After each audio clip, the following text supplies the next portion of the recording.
Et depuis le 23 septembre, les frappes d'Israël contre le Hezbollah visent aussi Baalbek dans l'est du Liban et Tyr dans le sud, deux villes abritant des sites antiques classés au patrimoine mondial de l'UNESCO. Bonsoir Georges Zouin. Bonsoir. Merci beaucoup d'être avec nous. Vous êtes expert en économie et en gestion du patrimoine matériel au sein de Change Libanon, une ONG qui a réussi à mobiliser aujourd'hui 300 professionnels de la culture. Et dans une lettre, vous interpellez l'UNESCO sur les dangers, tous les dangers qui guettent aujourd'hui ces sites antiques libanais. D'abord, expliquez-nous à quel point est-ce qu'ils sont menacés. À quel point, je ne pourrais pas vous donner une valeur précise, mais je sais qu'ils sont vraiment en danger. Pour des raisons extrêmement simples. Ce qui se passe actuellement au Liban est une guerre quasiment totale et qui touche quasiment toutes les régions du pays. Il y a certaines qui sont un peu oubliées, qui sont omises, et c'est tant mieux. Mais dans les zones de conflit actuellement, il y a 4 à 5 sites du patrimoine mondial qui, eux, sont des symboles de l'histoire du pays, des rappels de ce qu'était le pays avant. Vous pensez à quel site, par exemple? Eh bien, écoutez, il y a évidemment Baalbek, qui est le temple romain le plus important au monde, le plus grand au monde, et qui a été créé sur le Limens, donc à la limite de l'Empire. Ça le rend particulièrement représentatif d'une période très importante.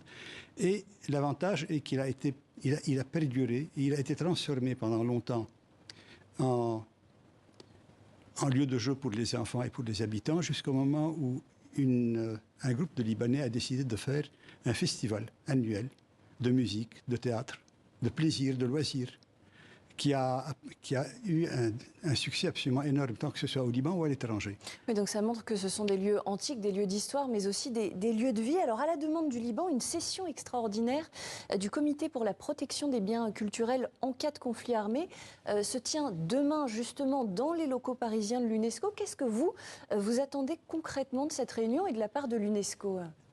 Nous attendons que, avec l'aide de l'UNESCO, on puisse activer les conventions et les règlements qui ont été approuvés par les pays belligérants, le Liban et Israël, comme par exemple la convention de La Haye, qui ambitionne, et parfois avec succès, de protéger le patrimoine immobilier en période de guerre dans des zones de conflit.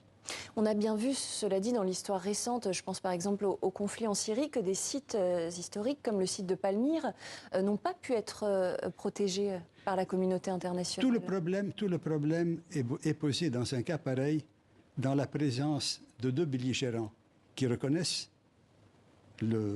cette convention, ou d'une lutte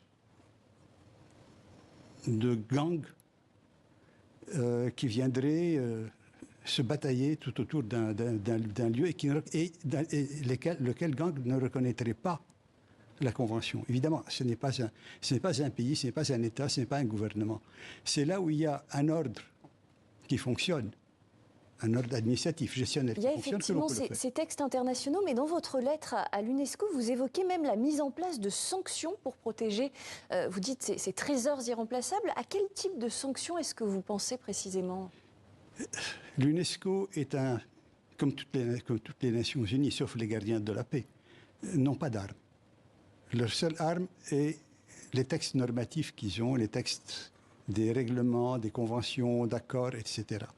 Dans le cas du Liban et d'Israël, les deux sont signataires de la Convention de La Haye, qui ambitionne de protéger le patrimoine en période de guerre, ou le Blue Shield, qui est une émanation visuelle de cette convention qui permet à l'armée qui attaque ce site ou les alentours de ce site reconnaît le bouclier bleu et comprend à ce moment-là que ceci est protégé par telle convention, etc., etc.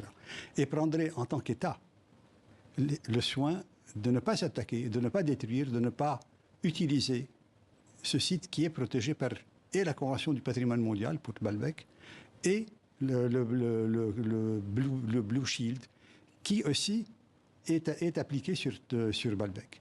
Donc Baalbek jouit d'une double protection, plus celle du patrimoine mondial. On a bien compris l'idée. Il faut que les textes internationaux signés par les deux parties en conflit, en l'occurrence l'État israélien et l'État libanais, soient alors bien sûr l'État libanais n'est pas partie prenante dans le conflit, mais soient respectés. On a bien compris votre message. Merci beaucoup, en tout cas Georges Zouin, d'avoir répondu à nos questions. Je rappelle que vous êtes expert en économie et gestion du patrimoine matériel au sein de l'ONG Change Libanon.